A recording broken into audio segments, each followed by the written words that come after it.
एक ऐसी घटना हुई थी जिसमें एक 19 साल लड़की का ऐसा हाल किया गया कि उसके बचपन से देखे हुए सपने, उसका ड्रीम जॉब, उसकी जिंदगी सब कुछ एक झटके में खत्म हो गई। ये कहानी है एक पावरफुल दिग्गज नेता और एक लोअर मिडिल क्लास फैमिली के बीच की। आज हम बात कर रहे हैं अंकिता भंडारी मर्डर केस के बारे में। यह कहानी है उत्तराखंड के पौड़ी गढ़वाल इलाके की। इसी इलाके में एक दूरदराज पिछड़ा हुआ गांव है। श्रीकोट गांव में एक लड़की रहती थी, अंकिता भंडारी, जिसके बचपन से ही बड़े बड़े ख्वाब थे, सपने थे। यह बचपन से ही बड़ी होशियार और समझदार लड़की थी।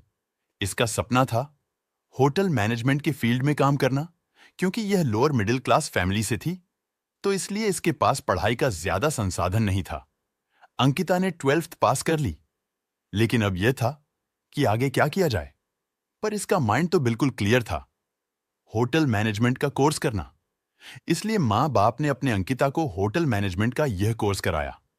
बदकिस्मती से इसी दौरान देश में कोरोना शुरू हो गया और सब कुछ ठप पड़ गया। School, college, university, institute, hotel, दुकान वगैरह सब कुछ वर्क फ्रॉम होम शुरू हो गया। ऑनलाइन क्लासेस होने लगी। उत्तराखंड में भी इसका असर था। यहां भी सब कुछ ठप पड़ गया था। लॉकडाउन चल रहा था।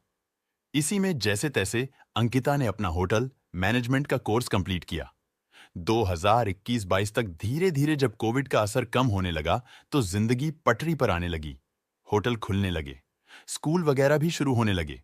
इसी में अंकिता ने सोचा कि कोर्स तो कंप्लीट हो गया, तो क्यों ना कहीं दूर जाने से पहले यहीं कहीं आसपास के छोटे मोटे होटल में काम कर लूं। एक्सपीरियंस रहेगा तो बड़े होटल में आसानी से जॉब मिल जाएगी। इसी बारे में यह अपने दोस्तों से, जान पहचान के लोगों से बातें किया करती थी। तभी इसे किसी जान पहचान के शख्स ने बताया कि ऋषिकेश से करीब 8 किलोमीटर दूर एक रिसॉर्ट है, जहां पर एक रिसेप्शनिस्ट की जगह खाली है। तुम चाहो तो ट्राई कर सकती हो। रिसॉर्ट का नाम था वदंतरा रिसॉर्ट। यह हाईवे से कई किलोमीटर दूर किसी जंगल में था। यह रिसॉर्ट पुलकित आर्य नाम के एक शख्स का था, जिसके पिता एक ताकतवर दिग्गज बीजेपी नेता विनोद आर्य थे, जो एक पूर्व राज्य मंत्री थे। 2017 में इसकी नींव रखी गई और 2018 तक यह बनकर तैयार हो गया। इसके बाद से मेहमान यहां पर आने लगे। 18 अगस्त 2022 तक अंकिता यहां आई। इनका इंटरव्यू वगैरह लिया गया और रिसेप्शनिस्ट के तौर पर सिलेक्ट कर लिया गया और ये यहां पर खुशी खुशी जॉब करने लगी। ये इनकी पहली जॉब थी और सपने का पहला कदम था। यह रिसॉर्ट अंकिता के घर से करीब 150 किलोमीटर दूर था। पहाड़ी इलाके में रास्ते जोखिम भरे होते हैं। इतने लंबे रास्ते तय करने में कई घंटे बीत जाते हैं। चूंकि अंकिता की ड्यूटी सुबह से ही थी, इसलिए रोज रोज इतना ट्रेवल नहीं हो पाता था। सैलरी भी इतनी नहीं थी कि रोज रोज बस का टिकट खरीद सके, इसलिए अंकिता उसी रिसॉर्ट के एक कमरे में रहती थी। जॉब को करीब 1 महीना बीत गया। 18 सितंबर 2022 की दोपहर 3 बजे उस रिसॉर्ट के किसी रसोई ने आखिरी बार अंकिता को देखा था। वो बहुत गुस्से में थी, क्योंकि रिसॉर्ट के मालिक पुलकित से इनका झगड़ा हुआ था। अब 19 सितंबर का दिन आ गया। सुबह 11 बजे तक इस रिसॉर्ट के मालिक पुलकित आर्यन पुलिस स्टेशन जाकर एक रिपोर्ट लिखवाता है। इसने कारण बताया कि 18 सितंबर की शाम तक अंकिता हमारे साथ थी। रात को वो अपने कमरे में सोने के लिए चली गई। सुबह में जब उसके शिफ्ट का टाइम हुआ तो अपने कमरे में नहीं थी। हमने कांटेक्ट करने की कोशिश भी की, लेकिन उसका फोन बंद था। अभी तक उसका कुछ अता पता नहीं है। पुलिस ने रिपोर्ट तो दर्ज कर ली, लेकिन केवल नाम के लिए इन्होंने कोई भी एक्शन नहीं लिया।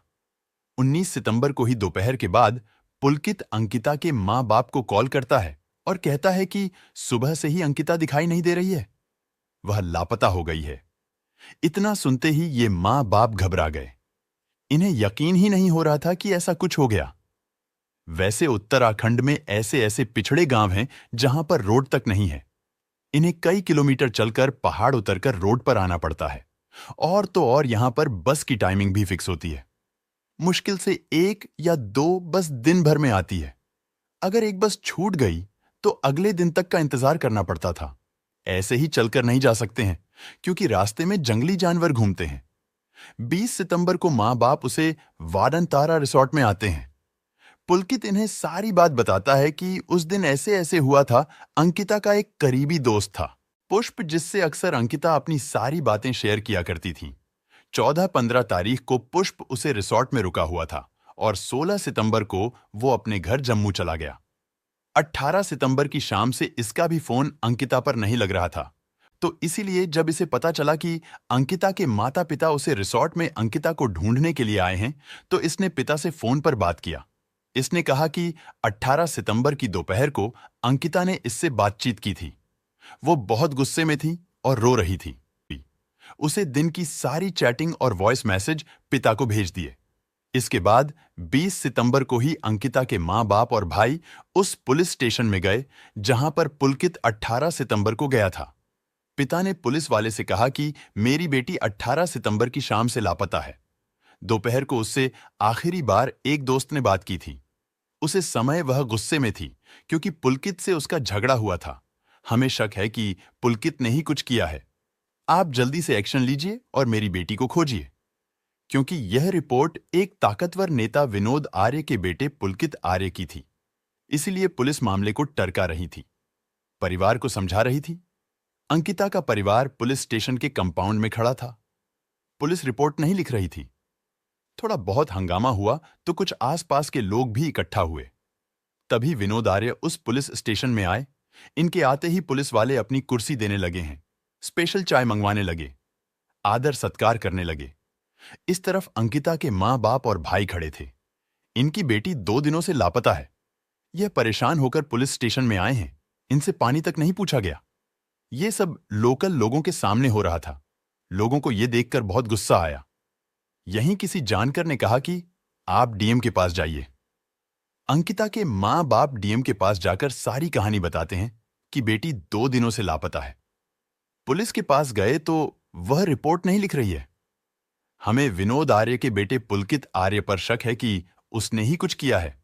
डीएम पुलिस को कार्यवाही करने का आदेश दे देते हैं। इसके बाद 22 सितंबर को मां बाप दोबारा पुलिस स्टेशन जाकर रिपोर्ट लिखवाते हैं। 23 तारीख आते आते यह खबर सोशल मीडिया पर वायरल हो गई। दिल्ली में इस पर बवाल हुआ और मजबूरी में आकर उत्तराखंड पुलिस को एक्शन लेना पड़ गया। पुलकित समेत रिसॉर्ट के 2 और स्टाफ अंकित गुप्ता और सौरव को भी अरेस्ट कर लिया गया। अब इनका इंटेरोगेशन शुरू हुआ। शक्ति से पूछताछ हुई तो 23 सितंबर के शाम तक तीनों ने एक्सेप्ट कर लिया। 18 सितंबर को इन्होंने अंकिता की हत्या कर दी थी। इसके बाद इन्होंने एक एक करके सच सच बताने लगे। 18 सितंबर की दोपहर अंकिता और पुलकित के बीच झगड़ा हुआ। अंकिता बहुत गुस्से में थी और रो रही थी। पुलकित ने सोचा कि इसका मूड ठीक करने के लिए ऋषिकेश घूमने चलते हैं। इसके बाद एक बाइक और एक स्कूटी पर 4 लोग अंकिता भंडारी, पुलकित आर्य, अंकित गुप्ता और सौरभ रिसॉर्ट से 8 किलोमीटर दूर चिल्ला नहर पर घूमने के लिए जाते हैं। तीनों लड़कों ने वहां पर खूब शराब पिया। काफी अंधेरा हो चुका था। अंकिता नहर के पास खड़ी थी। पुलकित अंकिता के पास आकर फिर से झगड़ा करने लगता है। इसके बाद गुस्से में आकर वह अंकिता को नहर में धक्का दे देता है। पानी में फेंकने के बाद ये तीनों स्कूटी और बाइक से वापस रिसॉर्ट आ जाते हैं। पुलिस ने वहां का सीसीटीवी कैमरा भी चेक किया, जिसमें 4 लोग रिसॉर्ट से निकलते हुए दिखाई दे रहे थे, लेकिन केवल 3 लोग ही रिसॉर्ट पर वापस आए। किसी को इन पर शक ना हो, इसलिए 19 सितंबर को पुलकित पुलिस स्टेशन जाकर अंकिता की मिसिंग रिपोर्ट लिखवा देता है। इस साजिश में एक पटवारी भी शामिल था, जिसको भी बाद में सस्पेंड कर दिया गया। इसके बाद डाइवर्स यानी गोताखोरों को नहर में भेजा गया ताकि अंकिता को ढूंढ सके, लेकिन बदकिस्मती से इन्हें कुछ भी हाथ नहीं लगा। डैम के पानी को रोका गया ताकि पानी कम हो तो ढूंढने में आसानी हो। 24 सितंबर को चिल्ला नहर से 8 किलोमीटर दूर एक पावर हाउस के पास अंकिता की लाश फंसी हुई थी। अगर लाश ना मिलती तो दोषियों को छोड़ना पड़ जाता, क्योंकि इनका अपराध साबित नहीं हो पाता। पॉलिटिकल पावर की वजह से ही आसानी से निकल जाते। मां बाप ने लाश की शिनाख्त की और कंफर्म कर दिया कि यह लाश अंकिता की है।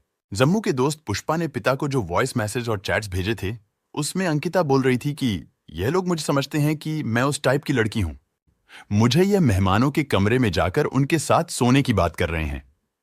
अंकिता उन्हें माना कर रही थी और किसी से बैग मांग रही थी। शायद ये रिसॉर्ट छोड़कर जाने वाली थी। इस रिसॉर्ट में प्रोस्टिट्यूट का एक रैकेट चल रहा था।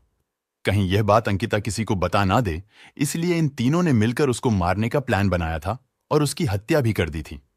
डीजीपी ने खुद कहा कि जब यह रिसॉर्ट शुरू हुआ तो कुछ खास नहीं चला, क्योंकि यह एक सुनसान इलाके में था और घने जंगलों से घिरा हुआ था। इसलिए पुलकित यहां पर वैश्या का धंधा शुरू कर दिया। लोकेशन भी ऐसा था कि किसी को पता ना चल पाए। 24 सितंबर को जब यह लाश मिली तो पुलिस वाले जो अपराधी के पिता की मेहमान नवाजी कर रहे थे, अंकिता की रिपोर्ट नहीं लिख रहे थे, वह रिसॉर्ट में जाकर बुलडोजर चलवा दिए। रिसॉर्ट में जो सभी प्रोस्टिट्यूट रैकेट से संबंधित था, वह सब कुछ तहस नहस हो गया। इन्होंने ये बिना किसी जांच पड़ताल के बिना रिसॉर्ट की तलाशी लेकर दिया। इनका कहना था कि यह इलीगल कंस्ट्रक्शन था। अगर ऐसा था तो अंकिता से पहले भी 4 सालों से यह चल रहा था, तब इन्हें ऐसा ख्याल क्यों नहीं आया? फिलहाल यह केस कोर्ट में चल रहा है। अगर आपको मेरी मेहनत पसंद आई हो तो वीडियो को लाइक और चैनल को सब्सक्राइब कर दे। धन्यवाद।